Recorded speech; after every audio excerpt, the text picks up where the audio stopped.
Hello, I'm Alma Angeles, and you're watching Eagle News International. And I'm CJ Hero. Welcome to the program. Now on tonight's headlines. A worrying new strain of coronavirus is detected for the first time in the United States and Latin America as President-elect Joe Biden vows he will significantly ramp up a fledgling vaccination drive. Fresh tremors shook Croatia on Wednesday as the Adriatic country was still picking up the pieces of a deadly earthquake that claimed 7 lives and reduced buildings to rubble the day before.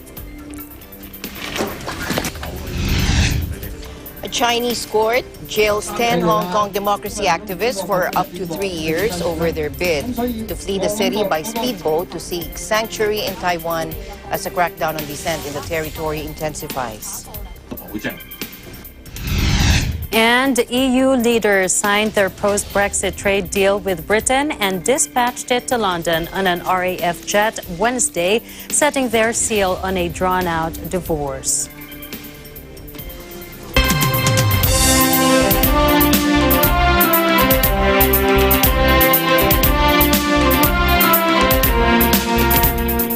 The U.S. state of Colorado has recorded what is reportedly America's first case of the particularly infectious coronavirus variant that emerged recently in Britain, according to its governor. Today, we discovered Colorado's first case of the COVID-19 variant B.1.1.7, the same variant discovered in the UK. State Governor Jared Polis tweeted. He attached an official statement from his office and state health officials that said the individual is a male in his 20s who is currently in isolation in Elbert County and has no travel history. The individual had no close contacts, the statement said, but the situation will continue to be monitored very closely and authorities are working to identify other potential cases through contact tracing. The Washington Post reported that the Colorado case is the first known infection of the variant virus to be recorded in the United States. The first 2 variant cases on the North American continent were discovered in Canada over the weekend. Fears have been raised by the new strain of COVID-19, which experts say is potentially more transmissible. More than 3,000 cases of the variant have already been reported in the UK and dozens of countries in Europe and around the world, according to the EU Health Agency, ECDC. Presidential spokesperson Harry Roque in a statement said the Philippines is now closely monitoring the new coronavirus variant that emerged in the UK after the United States reported its first case in Colorado. Roque said President Duterte may or may not include the U.S. in the list of countries temporarily banned from entering the Philippines, depending on the recommendation of the Department of Health and the Department of Foreign Affairs. In a media forum, Health Secretary Francisco Duque III said the U.S. may be included in the list of countries where a temporary travel ban is imposed to curb the transmission of the disease. DOH Undersecretary and spokesperson Maria Rosario Vergeire later clarified that the agency will wait for an advisory from the World Health Organization International Health Regulations before updating its list of countries banned. On Tuesday, Duterte approved the extension of the temporary suspension of flights and the prohibition of entry on all travelers coming from or transiting through the UK until January 15 next year. Additional 19 countries were included in the temporary travel ban, namely Denmark, Ireland, Japan, Australia, Israel, the Netherlands, Hong Kong, Switzerland, France, Germany, Iceland, Italy, Lebanon, Singapore, Sweden, South Korea, South Africa, Canada, and Spain. Passengers who are already in transit and arrive before 12:01 a.m. of December 30 from the said countries or areas listed will not be prohibited from entering the country.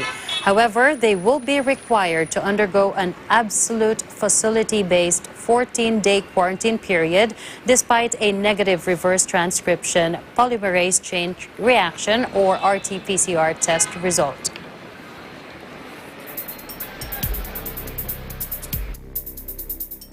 And the Oxford University AstraZeneca vaccine has been approved by the UK medicines regulator. Now, this has raised hopes of a rapid scale-up of vaccination against the coronavirus within days, using just a single shot in order to get as many vulnerable people protected as possible. Joining us live from the United Kingdom Bureau, here's Caroline Kennedy. Hello, Caroline. All right, we'll try and get back with Caroline a little bit later as soon as we get a better connection. Now, a former director of vaccine development at GlaxoSmithKline says Oxford University and AstraZeneca have made an astonishing achievement in getting a vaccine developed and approved in under a year. He adds that it will be a very effective vaccine that will be critically important, particularly in the developing world due to its low cost. Watch this. 10 months ago, the scientific community did not even know whether we could develop a vaccine to these types of viruses because we had failed with MERS, the Middle Eastern virus, and also SARS-1. We tried and failed to develop a vaccine for those viruses some years ago. And so there was some doubt about whether we'd be able to. And within 10 months, 9 months, we've not only developed a multitude of different virus vaccines with different methods of application, but we've also managed to conduct the clinical trials and get regulatory approval. I mean, it is an astonishing achievement. Is that even at the full dose regimen, 62% efficacy is very good efficacy, clearly beating the requirement of the regulators, which was 50% efficacy. So this will be a very effective vaccine at the point of use. This vaccine from Oxford AstraZeneca only costs $3 a shot, whereas the Pfizer vaccine and the Moderna vaccine, which will come shortly, I suspect, cost a lot more. So cost is a significant factor, perhaps not so much for the Western countries, the rich economies, but certainly for the developing world. I think the Oxford vaccine will be critically important in places like India and Africa. The AstraZeneca Oxford vaccine has the major advantages of being inexpensive, costing about £2.50 or $3.40 per dose, and easy to store. It can be kept at normal temperature or refrigerator temperatures of between 2 and 8 degrees Celsius, making it ideal for large-scale vaccination programs. By contrast, the Moderna vaccine needs to be stored at -20 degrees Celsius, while Pfizer-BioNTech product must be kept at -70 degrees Celsius. The vaccine should be capable of fighting the new variant of the coronavirus responsible for a surge of cases in the United Kingdom, according to AstraZeneca chief executive.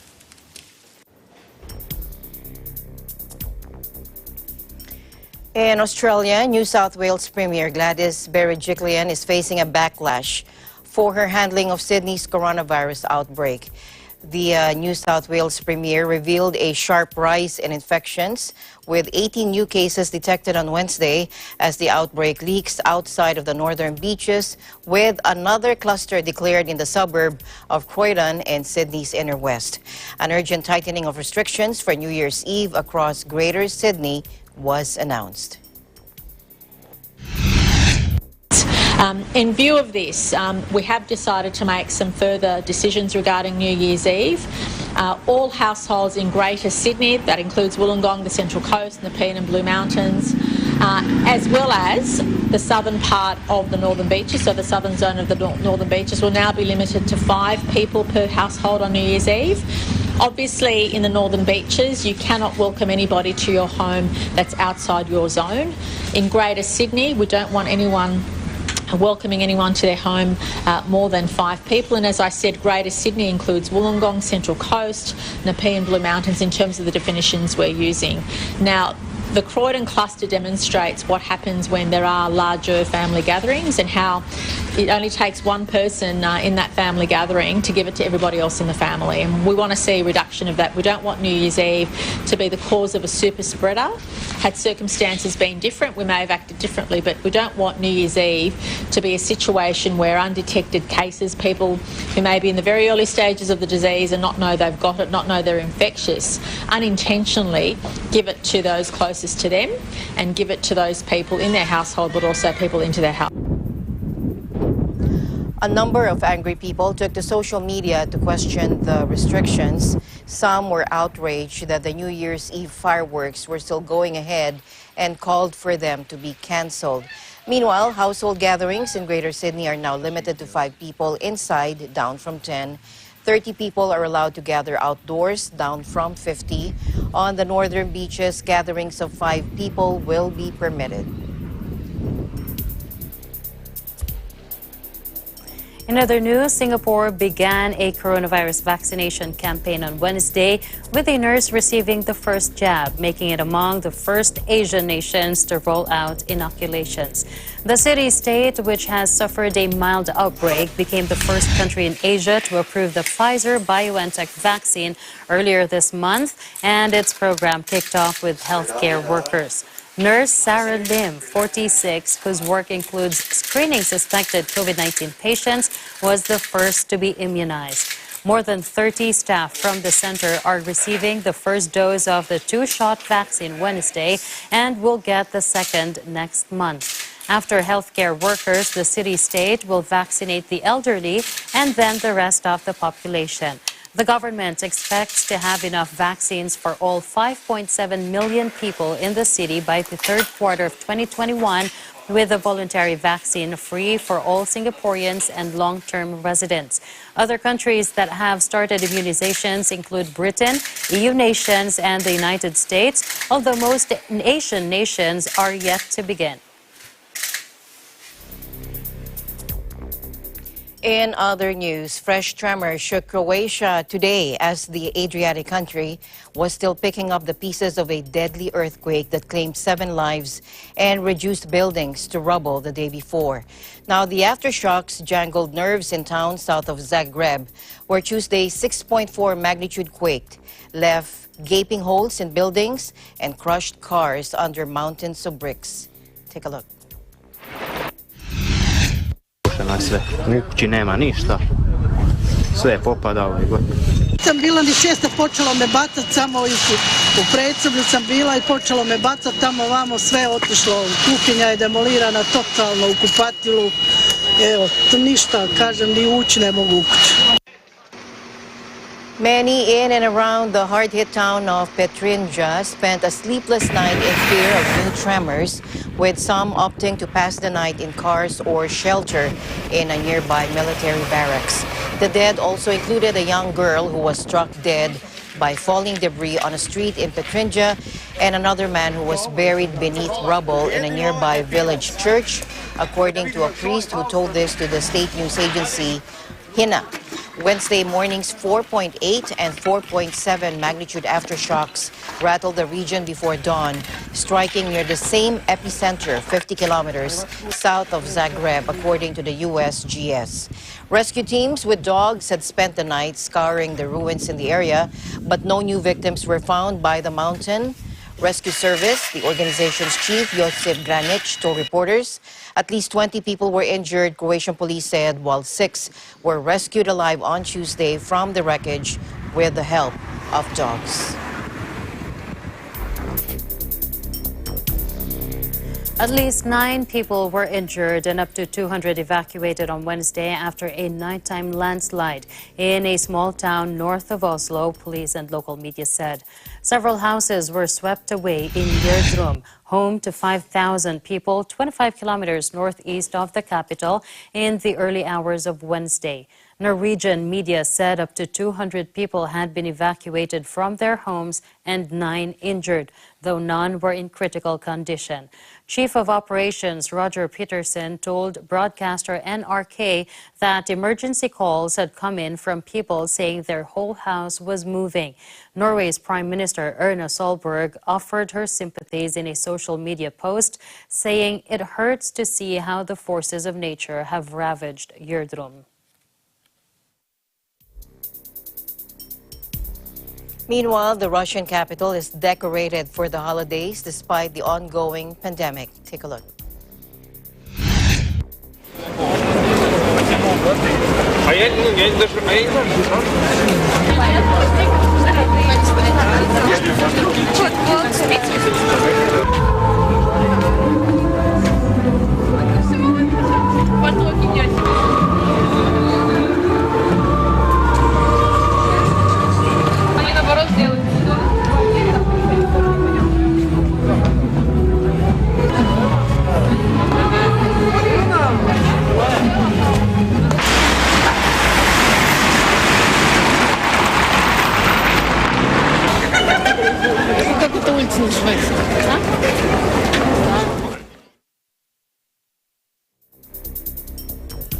In other news, Chile's health authorities said on Tuesday they had detected a case of the new coronavirus strain initially found in Britain, the first such confirmed infection in Latin America.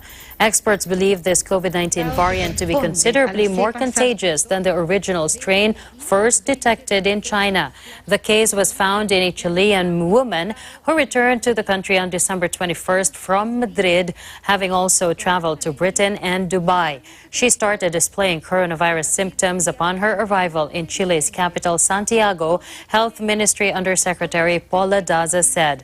She has since traveled 800 kilometers southwards by airplane to the city of Temuco. Health authorities responded to the news by announcing that from December 31st, everyone arriving in Chile would have to spend 10 days in quarantine.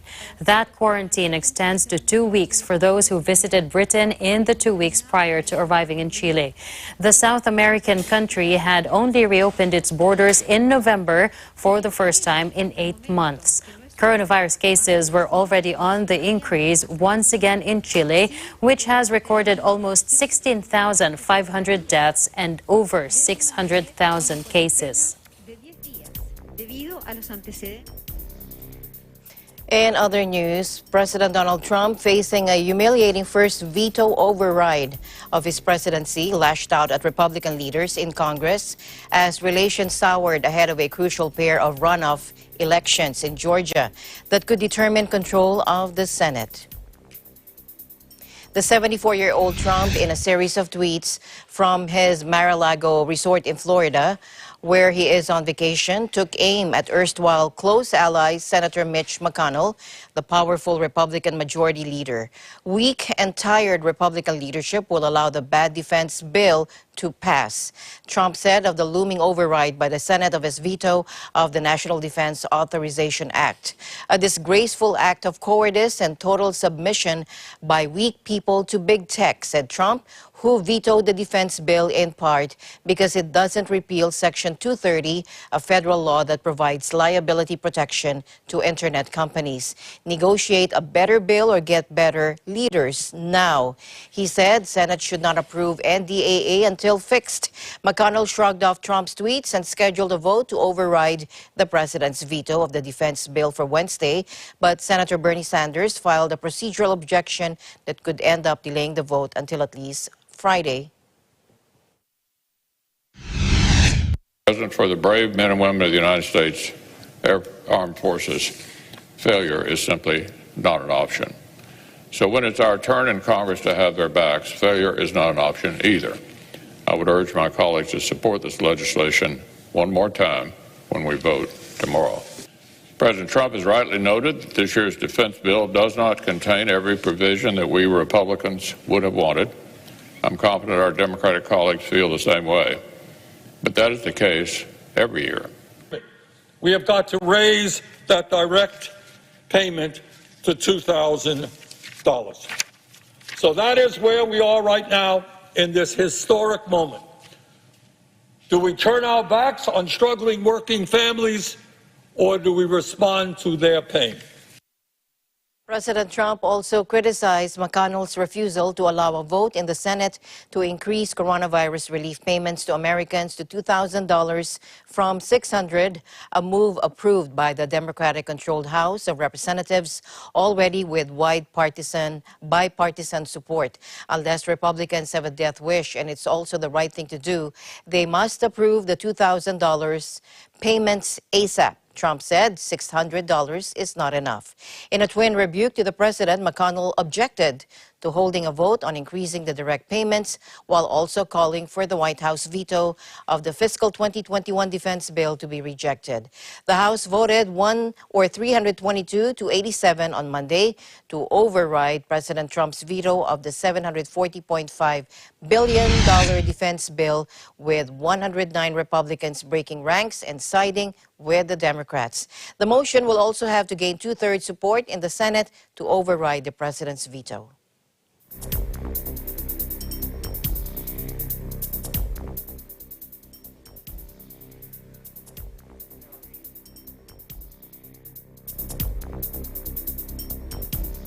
The Oxford University AstraZeneca vaccine has been approved by the UK medicines regulator, raising hopes of a rapid scale-up of vaccination against the coronavirus within days, using just a single shot in order to get as many vulnerable people protected as possible.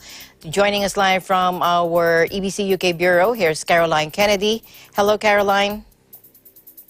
Hi, Alma. Thank you. So we have updates that are throughout Britain. So from Wednesday, the country became the first ever country in the world to approve the coronavirus vaccine that was developed by the drug firm AstraZeneca and Oxford University, with a mass rollout planned from the 4th of January.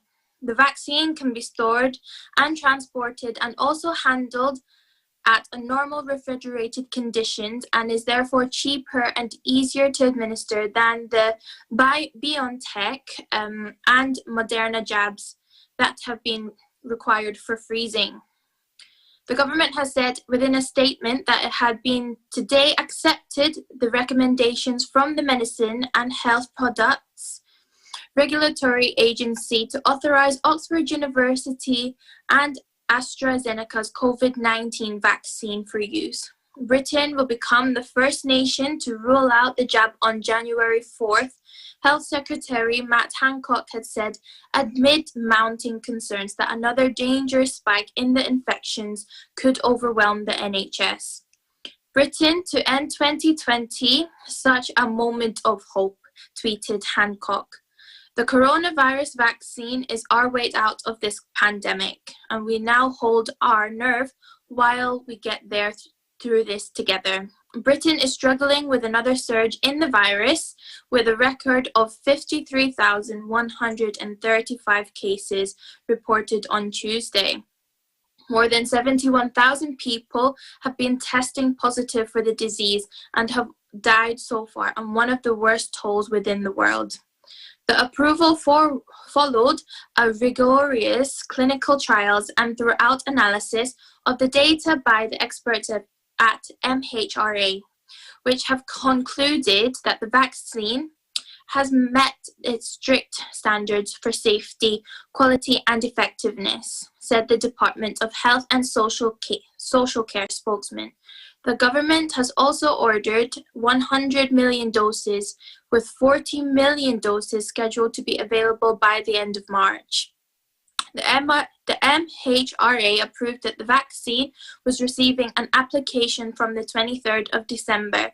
Britain approved a shot produced by BioNTech from the 2nd of December and have already vaccinated around 800,000 people within the first dose. Prime Minister Boris Johnson said last week, nearly 200 million doses of the AstraZeneca vaccine will be made before the end of the year. The UK drug manufacturer said that, and more than 700 million globally by the end of March next year. Back to you, Alma. All right, you mentioned something about efficacy and effectiveness, safety. How effective is this AstraZeneca? Yes, so the British laboratory had announced that in interim findings in November that the vaccine was over a 70% average effective compared to more than 90% of the BioNTech and the Moderna. Mm-hmm. The effective efficiency of the AstraZeneca Oxford vaccine was 90% for the volunteers who had first received half of one dose and the full dose later on in the month. But only 62% of another group that was vaccinated with 2 full doses from 1 month apart. The injection of half of one and the prompting of the company was then announced in 26th of November. And the additional study would be held and the efficiency of the reduced dosage. So, how does the shot compare with vaccines by Pfizer, BioNTech, and Moderna? Well, Alma, great hopes have been placed on the one shot.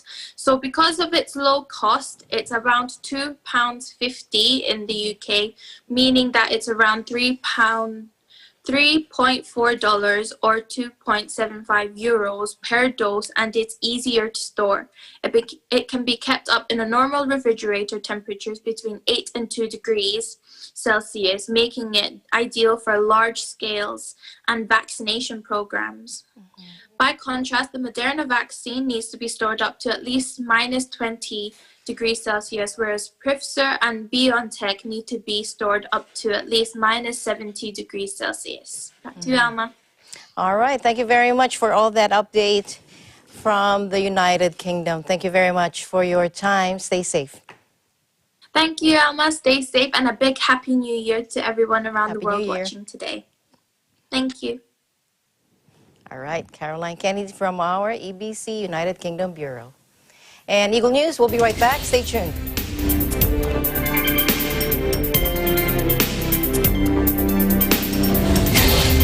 This portion is brought to you by RJK Services Manpower Agency Corporation.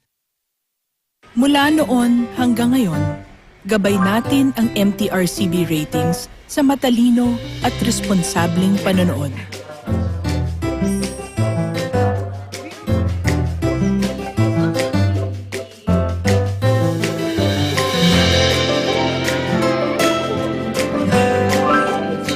Sa tamang pagsunod sa MTRCB ratings, ginagawa nating ligtas at makabuluhan ang panonood ng bawat miyembro ng pamilyang Pilipino.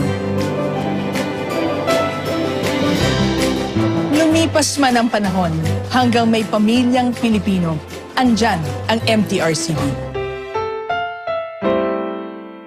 Kumanta, sumaya tayong lahat. Saya-saya.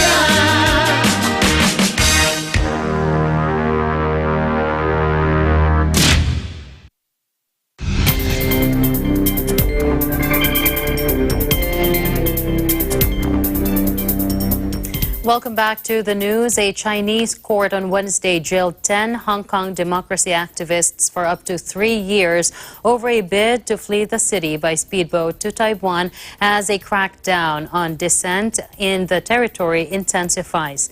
The group was arrested by the Chinese Coast Guard on August 23 en route to the self-ruled island, which has quietly opened its doors to Hong Kongers seeking sanctuary. The court in the southern city of Shenzhen sentenced Tang Kai-yin to 3 years in jail and Quinn Moon to 2 years for organizing an illegal border crossing. The 8 others were sentenced to 7 months behind bars for illegally crossing the border. These 10 were also fined up to 20,000 yuan or $3,060 in addition to their jail terms. The sentencing follows the imposition of a sweeping new security law in Hong Kong this year that has given the government broad powers to prosecute political dissidents. A number of activists have fled the city for overseas, and political organizations have shuttered their doors as Beijing seeks to keep a lid on unrest that rocked the financial hub for months last year. A total of 12 people were caught on the boat, and the group were facing prosecution in Hong Kong related to last year's protests before attempting their escape. They will likely be hit with further charges in the city after serving their mainland sentences. Officials earlier said that 2 minors from the so-called Hong Kong 12, aged 17 and 18, would be returned to Hong Kong after they admitted their wrongdoing. The pair arrived back in the city around noon on Wednesday. The Yantian District People's Prosecutorate said it would not pursue its case against the 2 teenagers. Meanwhile, Indian authorities were trying today to track down tens of thousands of people who entered the country from Britain in recent weeks, as cases of a new fast-spreading coronavirus strain more than doubled in just 24 hours.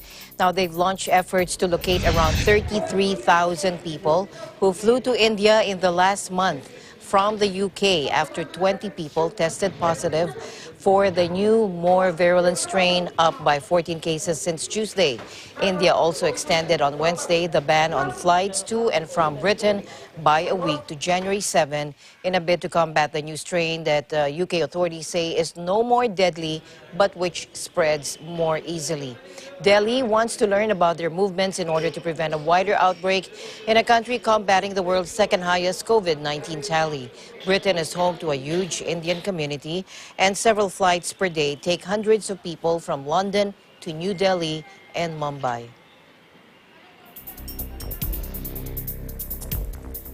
The number of coronavirus cases in the Chinese city where the pathogen was first detected may have been 10 times higher than official figures suggest, according to a study by health authorities in Wuhan. About 4.4% of the city's 11 million residents had developed antibodies against the virus causing COVID-19 by April. The report by the Chinese Center for Disease Control said that correlates to around 480,000 infections in Wuhan by April, nearly 10 times the official tally to date of 50,000 cases in the city. China has faced a barrage of criticism at home and abroad over its initial handling of the virus, including attempts to silence whistleblowers and not reporting any cases for days in early January amid high-level political consultations. China does not include asymptomatic cases in its official tally, which could also explain the discrepancy between the total confirmed cases and the actual number infected. The country's total number of cases stands at 87,027, with 4,634 deaths, according to data from the National Health Commission on Wednesday.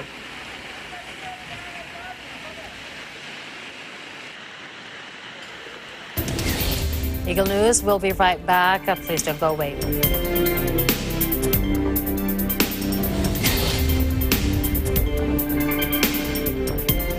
This portion is brought to you by Canreef Corporation, your ventilation and air conditioning specialist. Services offered: supply and installation of elevators, escalators, air conditioners, ventilators, jet towel hand dryers, generators, access control system, factory automation and modernization.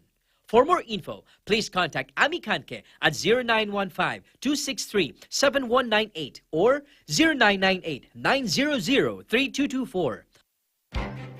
Events happen around us all the time, in our community, in our country, around the world. Events that affect people, move communities, or simply inspire us. Interesting events that people need to know. In these interesting times, we continue to be a competent partner in delivering news about these events. Fast, accurate, balanced. Eagle News, because we live in interesting times.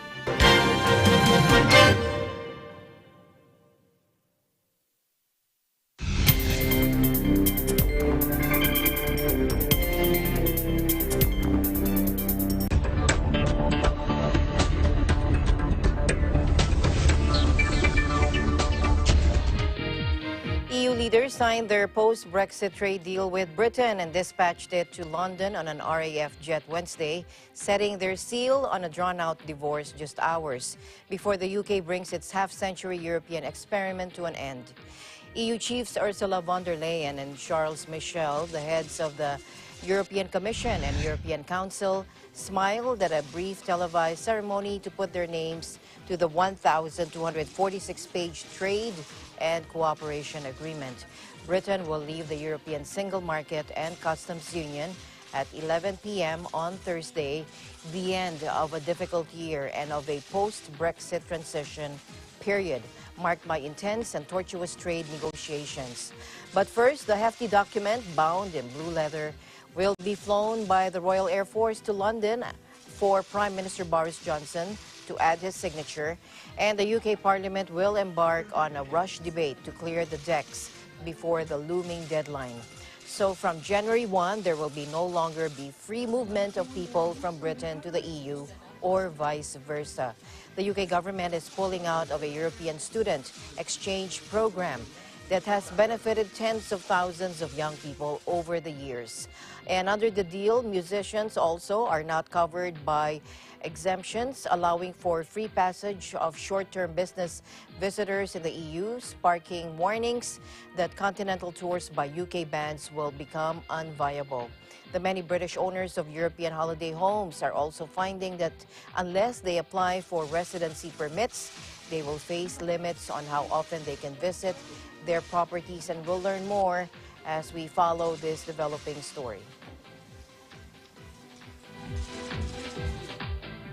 In other news, a multi-million-dollar property sale by the U.S. consulate in Hong Kong has been put on ice because it has not received permission from Beijing, the prospective buyer said. The deal for 6 luxury pads in a swanky part of the island would have seen the U.S. State Department pocket $330 million, but it appears to have fallen victim to growing tensions between Washington and Beijing, who insisted it was no ordinary property transaction and needed a specific go-ahead. Hong Kong's Hang Lung Properties had agreed to pay 2.6 billion Hong Kong dollars for the 6 plots earlier this year. But today, it said the sale could not be completed as scheduled because Hong Kong's land registry had not received written consent from Beijing. Hang Lung said it had been told the U.S. government had a diplomatic obligation to make a written application to Beijing at least 60 days prior to any intended real estate transaction in Hong Kong and obtain written consent for it, and that the land registry could not proceed without this. The two countries have been at loggerheads for months over trade, human rights, and a clampdown on Hong Kong, with Beijing increasingly willing to wield its economic power to push back against what it says is American interference in internal affairs. In other news, Cambodian Premier Hun Sen announced that the kingdom had extracted its first drop of crude oil from its waters, a long-awaited milestone for one of Southeast Asia's poorest nations. The Gulf of Thailand boasts significant oil deposits, with Chevron first finding proven reserves of Cambodia back in 2005.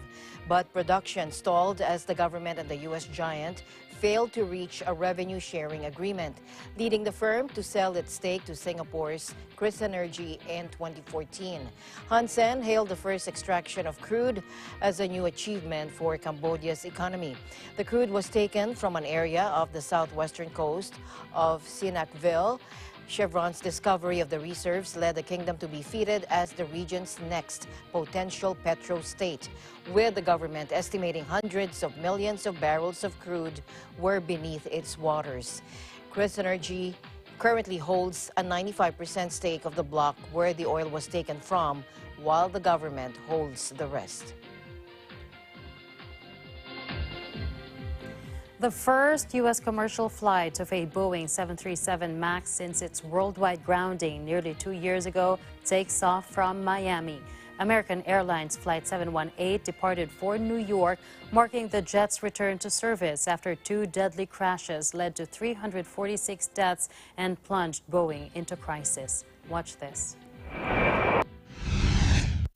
With the 737 MAX, this is an aircraft that has been more highly scrutinized than any ever before.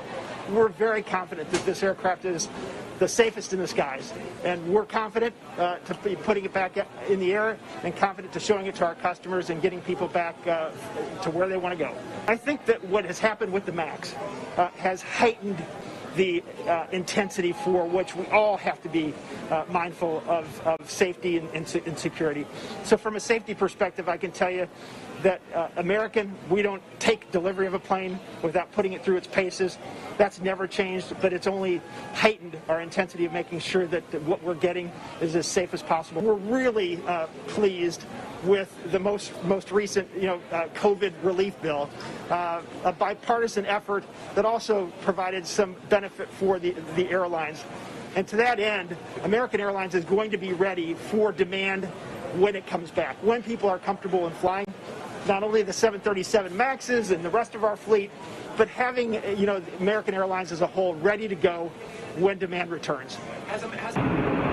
The MAX was Boeing's top-selling aircraft, and the company struggled through the nearly 2 years that the plane was barred from skies globally, a situation made worse by the sharp slowdown in travel caused by the COVID-19 pandemic. The return comes after the Federal Aviation Administration in late November cleared the jet to fly again following upgrades to its software and new pilot training protocols. The MAX crisis began with a 2018 crash of the jet in Indonesia, followed by another in March 2019 in Ethiopia, which killed a total of 346 people and saw the aircraft taken out of service across the globe. Airlines canceled numerous orders for the plane, but as it neared a return to service, Boeing reported new orders in recent weeks, indicating the company's fortunes may be reversing.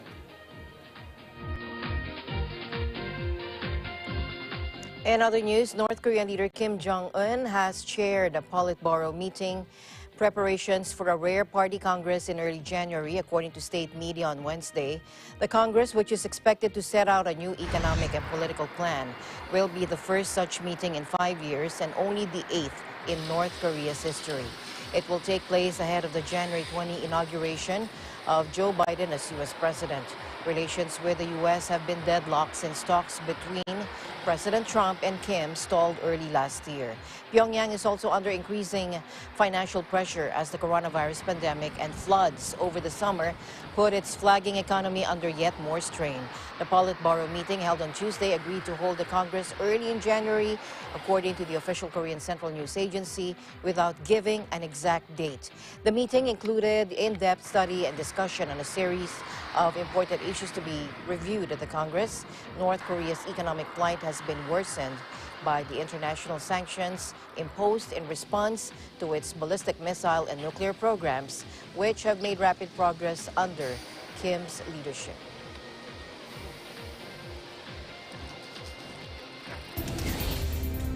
And the news continues here on Eagle News. We'll be right back.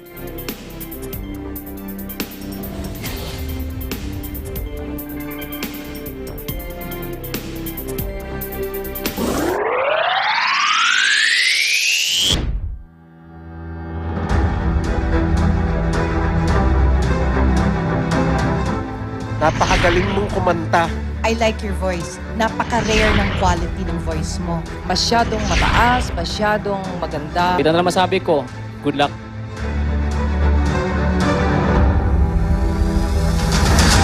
Ang gagaling ninyo. Grabe yung mga pinakita nyo sa amin. Sobrang gifted kayo. I must say, it's one of the best round na napanood ko.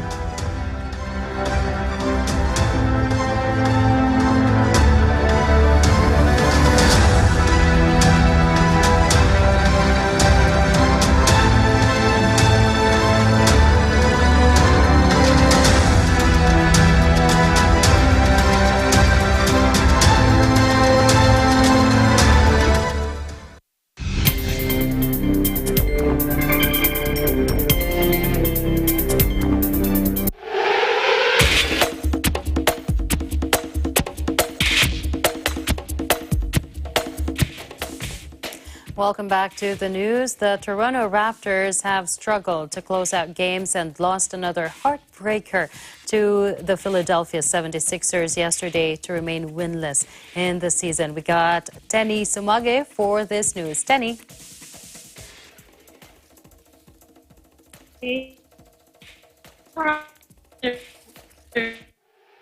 No, the Raptors lost their third game against their rivals, Sixers, 193.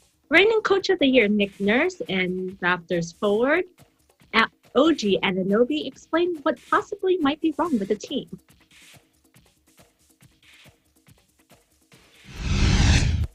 Well, I think we're not being strong enough with the ball, Doug. Right? We're making some hard driving things, and it seems like we're either having a late pass handling issue, a finishing issue, or even when we do go up without a pass, we've lost the ball out of bounds a few times. Kind of just on our own. I don't think anybody's if they were hitting it out of bounds, we'd be retaining the ball, but we've just kind of not handled the ball with enough strength, I think, late in the game. Letting our foot off the pedal, just not keeping the same urgency that we have when we're going on our runs, getting these big leads. Just playing smarter too. Where sometimes take bad shots, don't play as hard on defense. So just keeping our foot on the pedal the whole 48 minutes, finishing out the game. Raptors hope to earn their first win against the New York Knicks tomorrow in Tampa. In New York, Tenny Sumagi, Eagle News, we live in interesting times. Back to you, CJ. Thank you so much, Tenny. Please do stay safe out there. That's going to be their last game of 2020, right? Thank you so much. And finally, in our news, defining 2020 as the year of trials, tragedies, and tears, the UN Secretary General appealed for cooperation in tackling global challenges in his year-end address. Let's listen in.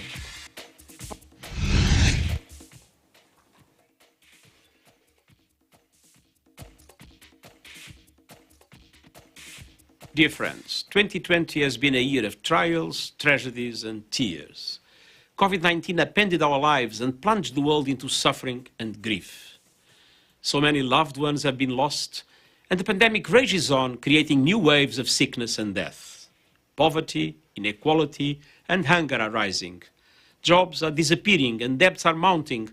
Children are struggling. Violence in the home is increasing and insecurities everywhere. But the new year lies ahead, and with it we see rays of hope. People extending a helping hand to neighbors and strangers, frontline workers giving their all, scientists developing vaccines in record time, countries making new commitments to prevent climate catastrophe. If we work together in unity and solidarity, these rays of hope can reach around the world. That's the lesson of this most difficult year. Both climate change and the COVID-19 pandemic are crises that can only be addressed by everyone together as part of a transition to an inclusive and sustainable future.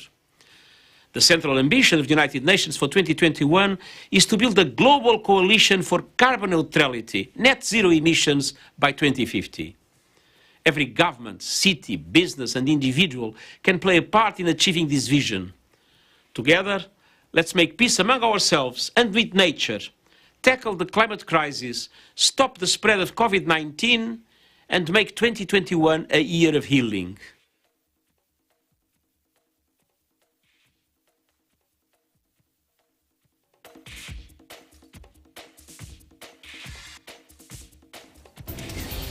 What a great message. It's definitely going to be a year of healing for a lot of us in many ways. Gotta remain hopeful. Well, that's it for tonight's broadcast. Thank you so much for joining us. I am CJ Hero. Please join us again tomorrow. And at the end of the day, as I always say, there remains so much more to be grateful for. I'm Alma Angeles, and we live in interesting times.